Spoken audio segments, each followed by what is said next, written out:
Мындан 52 күн мурун Базар Коргондо өзүнүн үйүндө асынып алган Айнусканын иши боюнча биз кайрадан ушу Базар Коргонго келдик. Азыр Базар Коргондун прокуратурасына келдик. Анткени 52 күндөн бери дээрлик иш ордунан жылбагандай эле болуп турат да. Себеби биз мурунку келгенибизде мындан 40 күн өткөндөн кийин келгенбиз. 40 күн өткөнгө чейин эң керектүү, эң маанилүү деген экспертизалар дайындалган эмес болчу. Эң маанилүү сурактар аткарылган эмес болчу, жасалган эмес болчу. Жабырлануучу катары табылган ошо Айнусканын туугандарына бир дагы документ колуна берилген эмес болчу. Мисалы, сурактын протоколу, экспертизанын токтому, жана башка деген маанилүү документтердин бири дагы булардын колуна берилген эмес да. Бул деген сөз ошол Базар Коргондун укук коргоо органдары мына жабырлануучуларды адам ордунда көргөн эмес эле. Эч кимис менен эсептешкен эмес эле. 40 күн бою жөн эле ишти сүрсүтүп кармап отурган эле. Азыр эми иш бир аз жылыптыр, бирок жылып кайра токтоп калгандай, бир ордунда буксовать этип тургандай болуп атат. Ошон үчүн биз кайрадан келгенбиз. Жүрүңүздөр азыр прокуратурага кирип, ошол сурап көрөлүчү, бул прокурор өзүнүн айлыгын актап иштеп атабы же актабай эле жөнүнө отурабы? Бул иш боюнча, Айнусканын иши боюнча иш сотко жетеби, жетпейби? Айыптуулар аныкталабы, аныкталбайбы? Же бирөө мындай жөн эле бирөө асынып алса, асынып алыптыр деп кала беребизби? Колго жүрүп. Урматтуу боордоштор, Орусияда Айдент аттуу клиника бар. Ал клиникада накта өзүбүздүн дарыгер жигит кыздар эмгектенишет. Ошондуктан Айдент клиникасына эч кооптонбой кайрыла берсеңиздер болот. Бардык 12 мүчөңүздүн саламаттыгын камсыздоо үчүн бул клиника жалаң жаңы жабдууларды жана адистердин эң мыктыларын топтогон. Клиника апта бою таңкы 9-дан кечки 9-га чейин эс албай иштейт. Дареги Москва шаары, Текстильщик метросу, Люблинская көчөсү 17, 3-корпус. Баса, менин атыма барган бейтаптарга 20% арзандатуусу да бар.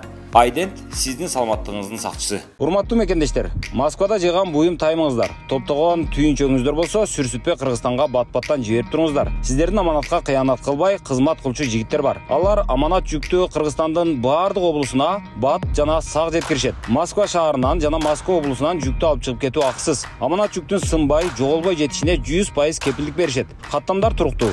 Ыдырыш Исаковдун атынан кайрылгандардын жүгүн 20% арзандатуу менен алышат. Байланыш телефону +7 926 763 73 81.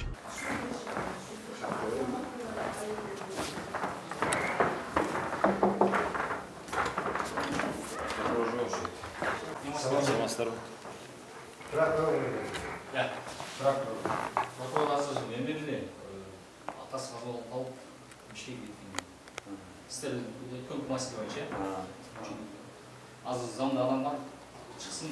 Хорошо. Саламатсыз ба? Менин атым Ыдырысов, фамилиям Исаков. Мени заочно таанысаңыздар керек эми. Биз азыр сурай эледик эле жанагы иш кандай кетип аткандыгы жөнүндө. Анан бул эжеке эч кандай натыйжа жок деп эле улам бизге чалат. Анан биз ошонун аягына чейин жанагы чалдырып туралы деп атабыз да. Туура, бул боюнча мен өзү бул районго жакында ротация болуп перевод болдум. Бул окуя болгон күндөрү мен отпускада элем билбей элем. Жана кийин маалыматтарды угуп, изучение кылып эмне болуп. Азыр бул боюнча эжемисиз опасный бул эже. Бүгүнкү күндө бул боюнча тергөө тобу түзүлгөн. Биринчиден. Анан кийин ал деланы более тажрыйбалуу опытный тергөөчүгө бердик. Группа түзүлүп эже полный экспертизалар дайындалган. Кордулар чыкты. Бүгүнкү күндө дагы указаниялар берип кылмыш иши боюнча тергөөнүн жыйынтыгы менен мыйзамдуу чечим кабыл алынат аксакал. Буюрса. Азыр мен тоготерин эле сурасам болобу? Азыр эми туура экспертизалар дайындалган, бир чыгып атат, бир чыгат. Чыкты. Менин угушума караганда лингвистикалык экспертиза чыгат. Лингвистик экспертизаны азыр дайындалды, Бишкекке дайындалат экен, ошко дайындалды эле. Азыр биз билбегенибиз ошондо кандай суроолор коюлду дейм да лингвистикалык экспертизага. Себеби ал жерде баягы дагер деген сөздүн эле чечмелешиниши коюлдубу же болбосо вообще контексти, общий смысл. Ал жерде мындай да кимге арналып айтылган. Тайна следствия деген сөз бар, эми есть УККда. Ал боюнча чеже бун сиз как мыйзамдуу өкүлсүз да. Ал боюнча полный тергөө аракеттер жүргүзүлүп атат. Ошко дайындалганда оштон специалисттер аныктап чыкпай бул экспертизаны Бишкекке өткөзөт деди. Азыр бүгүнкү күндө Бишкекке дайындалган. Бардык экспертизалар эже. То есть лингвистикалык экспертизада ошол дагир деген сөздөн башка дагы бар. Эми тергөө контекст чечмеленеби чечмеленеби? Эми бүгүнкү күндө мындай да туура түшүнсөңүз, УКК тайна следствие деген бар. Ал жерде бардык маселелер, суроолор коюлган, камтылган бардыгы. Мунун сураганымдын себеби жанагындай болуп атат да. Азыр дал ушул сөз кайсы бир деңгээлде тергөөнүн эмесине мындай кийинки кабыл алына турган чечимдерге таасир этип койгудай болуп турат окшойт менин аңлаганыма караганда. Бул боюнча мыйзамдуу чечим кабыл алынат. Мен дагы кайталанып айтып атам. Бардык тергөөдө мындай маселелер коюлган. Тергөө объективный жүрүлүп, мыйзамдуу чечим кабыл алынат. Дагы бир жолу кайталап. Бирок дагы бир суроо да. Негизи эле ушул окуя болду. Бир келин эмасынын өлдү, 3 бала жетим калды да. Энеси. Анан буга кимдир бирөө жоопкерчилик тартабы, качан бирөө жазаланабы? Бул тергөөнүн жыйынтыгы менен обязательно юридика баа берилет. Юридика баа берилет. Эми мен дагы кайталанып атам. Тайна следствие деген бар. Кайненеси жооп бербесе, же күйөөсү жооп бербесе, буга өкөө тең. Мыйзамдуу өкүл сиз де, мен сиздин положениеңизди, акыбалыңызды түшүнүп атабыз, өтө как эден катары түшүнүп атабыз. Дагы кайталап атам, тергөө жүрүп атат.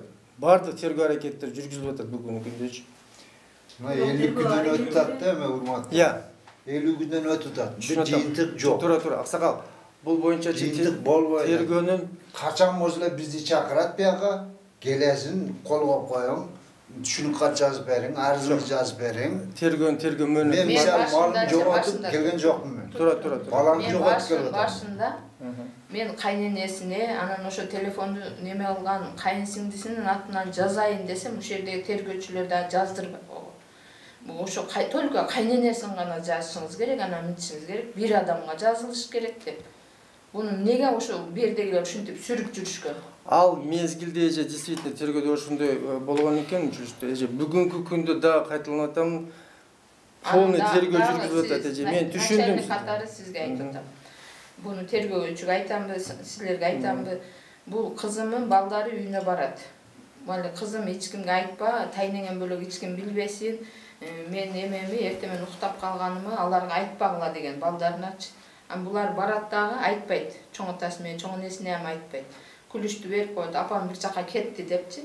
Апам ушинтип калды деп айтпайт. Ошондо булар жөн адам чуркап келбейт да, туурабы? Ойлойсуң да бир жака кетти деп ойлойсуң. Булар күлүштү апарып берер менен балдар алар үйгө жүгүрүшкөн. Кайнатасы менен ошо кайнагасынын кызычы. Алар эмне ой менен жүгүрөт? 1 сааттан кийин келер, 2 сааттан келер, бир жака кеткен болсо, бул эмнеге айтпай коюп кетип калды дегенде эле ой тергөөчүлөрдүн оюна келбейби? Деке ошо болушун билген, ошон үчүн анын жүгүрүп келген дагы анан эшикти ачып көрүшүп, анан кийин бирөөлөрдү чакырып түшүрүшкөн булар. Түшүрүп алып туруп, анан кийин булар телефонду издешкен. Бияка саат 7-ден 55 өткөндө кабар келди деп атат берге. Ага чейин булар телефонду издешип 8-ден 20 мүнөт өткөндө ичиндегилерди өчүргөн. Жөн адам ал нерсеге неме кылбайт да, туурабы? Бир сөз бар да.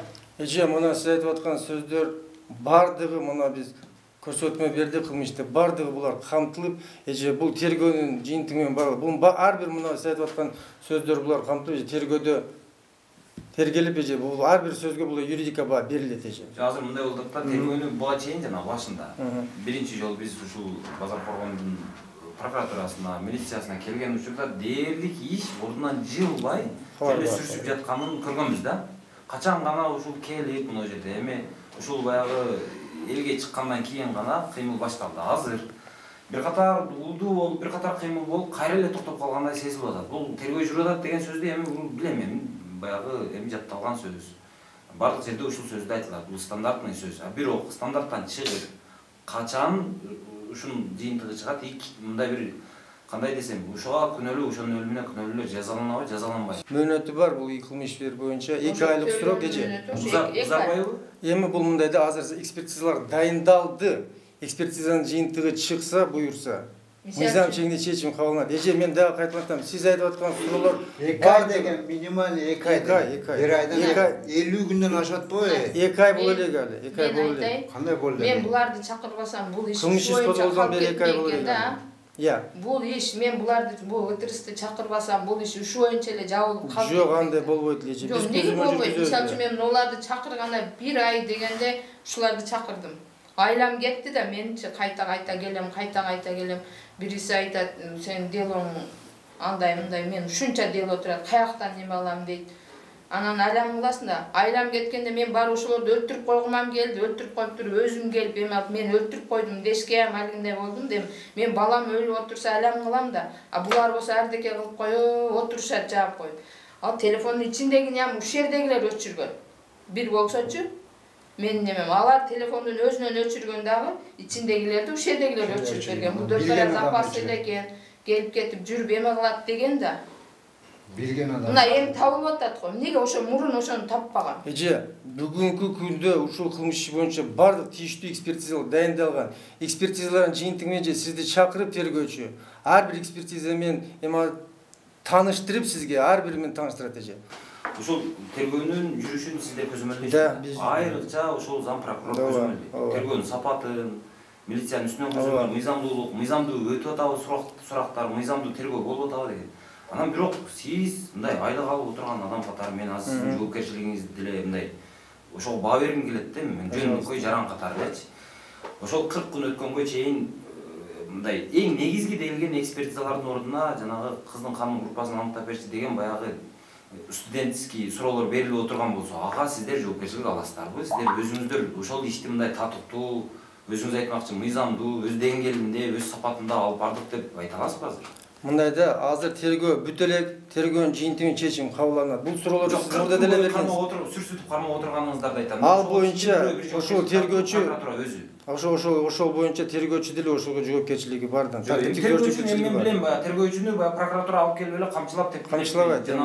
Бирок прокуратура аны көзөмөлдөп отурган прокуратура өзүнө өзү бир жоопкерчилик болот. Биздин үстүбүздөн деле көзөмөлчү орган бар да. Бул прокуратура бар, генеральный прокуратура бар. Ооба, бул анан мындай адам бул дело, бул кылмыш иш жетекчинин контролунда. Любой кылмыш иш, любой кылмыш иш жетекчинин контролунда болот. Надзорду биз жүргүзүп атпайбызбы? Ошондой бирок тоок туурдаса деле. Ооба, ошондой болгон күндө деле бул эми тоогурдалган эмес. Мен негизи мен пример айтып атам, сен мисал катары айтып атам. Бул деген жанагы оор кылмыш, анда доведение болуп атат. Анан ошону жок дегенде ошого окшогон оор иштерди мынау опыты жок, 1 жыл, 2,5 жыл, 3 жылдык тажрыйбасы бар тергөөчүлөрдүн колунан алып эле биз прокуратура өзүбүз тергейличи мына, берчи дегенге болобу? Болот. Мен сизге дагы бир жолу, айтып атам дагы бир жолу.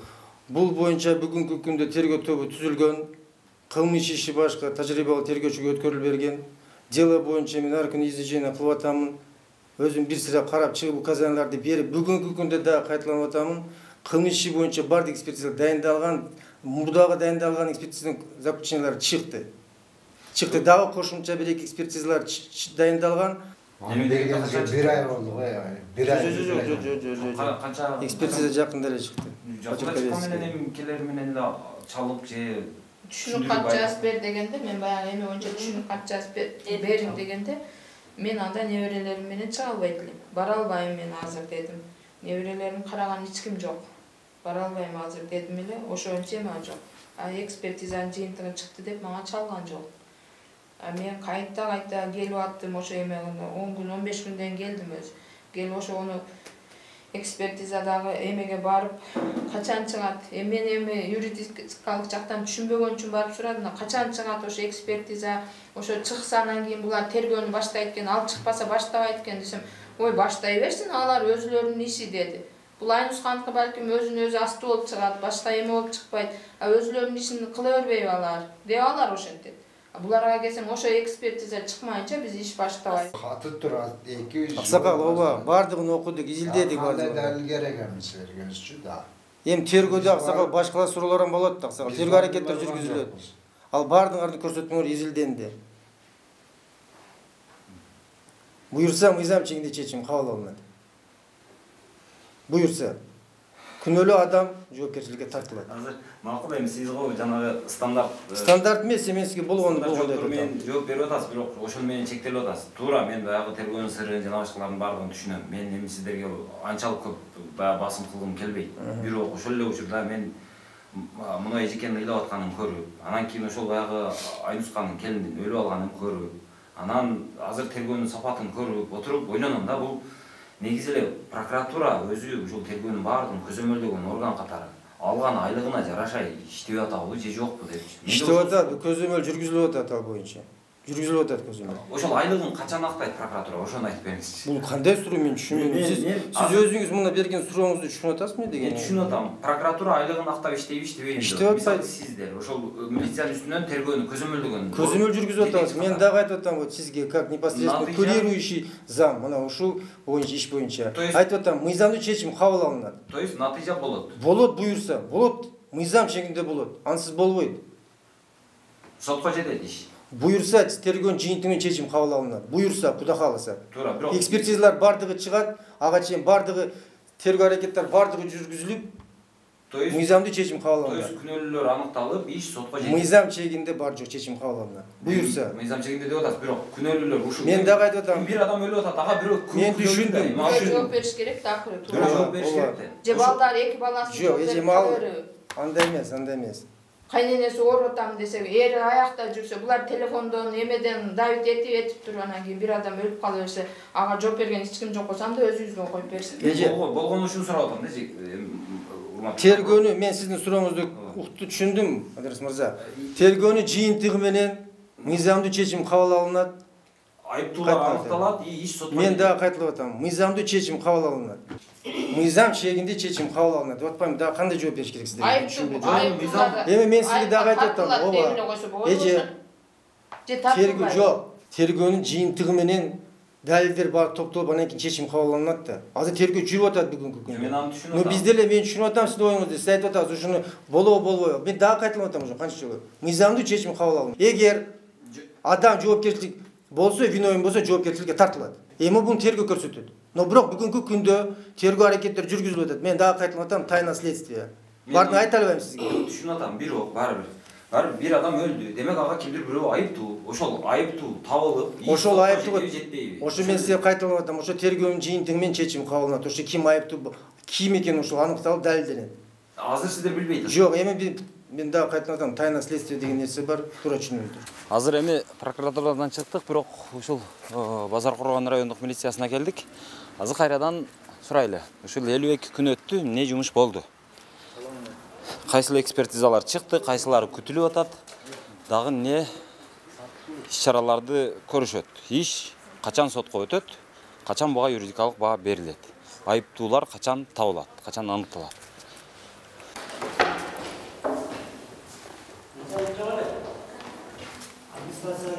Орунбасарчы. Зам барасыз.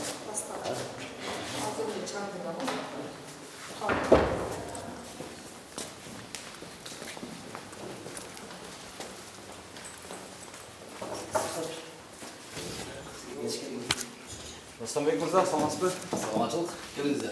Кандайсыздар? Саламат. Менин атым Идрис, фамилиям Исаков. Жанагы Базар Коргондо жанагы суицид боюнча келип калдык эле. Бу жакта бу ат эмеси эме кылышты да.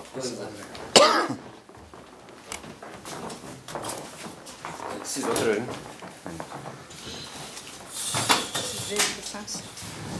Микрофон коюп кое берейин. Неме кылабызбы? Камера тартабызбы? Дооба эми биздин жумушту билесиз.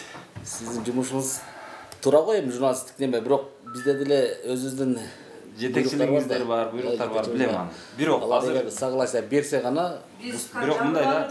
Түшүнүп атам сизди. Азыр ал жагы бар, бирок экинчи жагы бар да. Мына жерде жетекчи катары жоопкерчиликти алып отурганыңыздардан кийин, анан иштин жыйынтыгына, иштин натыйжасына, сапатына жооп беришиңиздер керек го дейм да. Жооп беребиз ага. Ошол азыр 52 күн өтүптүр, баягы Айнусканын асын алган күндөн бери. Айнуска жанагы. Сиз анын атын да билбейсиз. Болду. Билем, Айнусканы билем. Фамилиясын эстей албай атам. Орозбек кызы беле? Замирбек кызы. Ошол Айнуска Замирбек кызынын асынган күндөн бери 52 күн өттү да. Азыр эми биз жөн эле сурагыбыз келет ушул. Качан иш тергелип бүтүп, качан иш сотко өтөт? Качан айыптуулар аныкталат? Биздике мындай да эми окуя 23-июлда болгон экен. 2022-жылдын. Окуяда эртең саат. Эми бизге келген маалымат боюнча эртең саат 7:30да бизге маалымат келип атат. Тергөө тобу чыгып атат, барып осмотрып келип каттап атат. Окуя болуп кийин тергелип аткан кезде мен эмгек өргүсүндө болчумун. 5-сентябрдан баштап жумушка чыктым. 22 августта иш козголуп атат бул боюнча. ага чейин алгачкы териштирүү иштери жүрүп атат. Териштирүү 22 августта бир айдан кийин өзүн өзү өлтүрүүгө жеткирүү беренеси менен иш козголуп атат. Иш козголуп, бүгүнкү күндө тергөө амалдары жүрүп атат толугу менен. Керектүү болгон экспертиялар дайындалган. Ал дайындалган экспертиялардын кээ бирлеринин корутундулары чыгып кылмыш менен тиркелген, кээ бирлери даяр боло элек. туура эми сиз баягы стандарт жоопторуңузду алып бүткүчө чыдап отурсам деле болмок. Бирок азыр мен ошол иш боюнча эле конкреттүү сурайын. Азыр өзү сиз айтып аткан дайындаган экспертизалар негизги деген экспертизалар дайындалган эмес 40 күн өткөнгө чейин. Качан 40 күн өткөрүп, муну эжекелер бизге чалганда биз келген учурдан кийин гана лингвистикалык экспертиза дайындалды. Почерковецкий экспертиза дайындалды. Жанагы балдарды эменин психологдун катышуусунда сурак ошол 40 күндөн кийин гана болду да. 40 күнгө чейин сиздер эмне кылып отурдуңуздар дейм да. Азыр эми бул азыр иштин созулушу мына 52 күнгө чейин жетти. Дагы деле экспертизаны дагы бирдемелерди күтүп отурганыңыздардын себеби анткени сиз ага чейинки 40 күндү жөн эле ишти сүрсүтүп кармап отурганыңыздардан деп ойлоп атам да. Алдындай да. Туура башында дароо эле чечим кабыл алуу болбойт кээ бир иштер боюнчачы. Сразу кээ бир экспертиялардын жыйынтыгы менен гана чечим кабыл алуу болот бул жердечи. Ал жерде бирок экспертизаны 40 күн өткөнгө чейин дайындабай отура берсеңиздер, кайсыл экспертизанын негизинде анан чечим кабыл аласыздар? Убагында дайындалбай калгандыгы боюнча эми ал кезде мен айтып аттым, эмгек өргүсүндө болгондон байланыштуу ал боюнча мен жооп бере албайм. Иштебей келген кезимде. Иштеп аткан балдан баштап ошол сизди келтирген жүйө боюнча областтык ички иштер башкармаларында жыйын болду бизде. Ошол кемчиликке жол берген тергөөчүнүн тартиптик жоопкерчилигин кароо боюнча. То есть 1000 сом эми айлыгынан кырып калды. Бизде айлык биздер эме кылбайт. Бизде тартип жаза гана берет. Ал эмне деген? Кыргызчасы? Кыргызчасы тартиптик жазат. Жок, эми мындай кыргыз түшүнө тургандараак тилде сөйлөсөңүз. Тартиптик деген жазайын баарыбызга түшүнүктүү эле. Эмне сөгүшпү, эмне? Эми анын пока буйругун мен көрө элекмин, бирок жыйында болуп, жыйында чечим кабыл алынды. Бирөө жабырланды.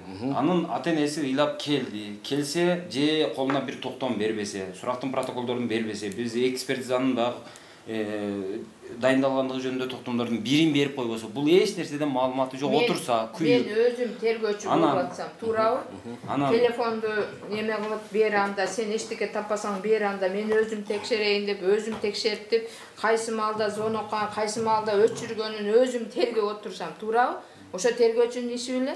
Тергөөчүнүн иши. Жок, макул. Андан сырткары ошончо иш кетти да.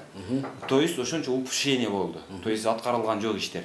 Качан биз келгенден кийин гана жанагы иштер кыймылдап, эң негизги делген, эң маанилүү делген экспертизалар ошондо гана дайындалып отурат да. Эми буга бир укуктук баа берилиш керекпи же жөн эле ошол ушундай болуп калыптыр. Сөгүш берип койдук. Жок. Бир айлык ошол деп кутула бересиздер. Укуктук баа берилет, эми укук баа биз тарабыбыз жетекчилик тарабынан берилет. Ал боюнча мен сиздерге айттым, жыйын болуп, ал жерде чечим кабыл алынды. Эми анын чечимин пока бизге келе элек болгонуна байланыштуу мен сизге мындай чечим кабыл деп айта албайм. Алар өздөрүнүн чечимин өздөрү кабыл алышты. Сиздин өзүңүздүн жоопкерчилигиңиз кандай деп ойлойсуз? Мына иш андан бери деле мына 10 күн өттү. 10 күндөн бери ошол жанагы айрым 15 күн өттүбү? Ооба. Ошондон бери дээрлик билбейм, азыр иш дагы эле кайрадан буксабайт этип турган. Мен 5 сентябрь күнү жумушка чыктым, немеден эмгек өргүсүнө. Мен чыккандан бери мен сиздерге мындай иштерди айтып кете алам, объемный иштер болду. То есть жалпысынан 15ден ашык экспертиза назначение кылынды. 30дан ашык күбө сурак кылынды. Андан сырткары корутундулар бир назначение болуу дайындалган 15 экспертизанын 7 экспертизасынын корутундулары кылмыш ишине тиркелди. Андан сырткары мен азыр бул жерде камерага тергөөнүн купуялыгына байланыштуу толук айтып бере албайм. Андан сырткары да бир топ жумуштар аткарылды. Кайдинесин алып баруу боюнча бүгүнкү күндө вопростор каралып атат. Бишкекке биз азыр экспертиза назначение кылдык. Тергөө талап кылгандыгына байланыштуу милдеттүү түрдө алып барабыз. Биринчи башынан биз Ошко назначение кылдык, жана кыздын балдарды. Андан Бишкекке мен чыкканыма бүгүн канчасы 14 болуп атабы? Чыкканыма 9 күн болду. 9 күн ичинде кылган иштерим, жумуштарымды айттым мен сиздерге. Эми алып пайдап эмне кетет да? Мындан кийин буну алып барабыз. Жыйын болду, оперативка деп коет. Ал жерде азыр эми кайненесин алып барса, экспертиза дагы 2 айдан кийин чыга берет да. Эми бул тиги эженин аты жөнүн билбейт экен, ушул кыздын айткандыгы боюнча болот. А балким 10 күндө чыгатыр, аны стараться этебиз, аракет кылабыз. Бул тергөөдөн ишти козгогондон кийин аягына чыгаш бул биздин милдетибиз. Аны чыгарабыз Кудай кааласа. Себеп мыйзам талап кылса камайбыз. Кайненеси да тартылсын жоопко. Экөөнүн давидениясы менен ушу болду да. Эми күйөө балаңыз эже атын Бактияр деген бала экен, фамилиясын эстей албай атам. Жапаров Бактияр 15-июлда немеге чыгып кеткен экен. Стамбулдан через Англияга кеткен да, через Стамбул. Анын границадан өткөндүгү боюнча биз тактамалап алып ишке тиркеп койдук. Эми анын жоопкерчилигин пока келгенден кийин да караштырып көрөбүз. Канчалык неме бардыгы боюнча. Азыркы мынау кыз менен сүйлөшкөнүбүздө мага түшүнүктүү болду да. Жанагы эми ушуга чейин жанагы укушение болду да, 40 күндү жөн өткөрүп бердиңиздер. Пустую өткөрүп бердиңиздер да. Андан кийин азыр эми биз келгенден кийин айрым экспертизалар дайындалып, алардын жыйынтыгы чыгып туруп макул эми жакшы. Бирок азыр эми дагы бир ошол кемпирдин экспертизасын күтөбүз деп дагы 2 айга созсоңуздар, ошондо мен сиздерден мындай так эле сурагым келет. Качан иш сотко өтөт?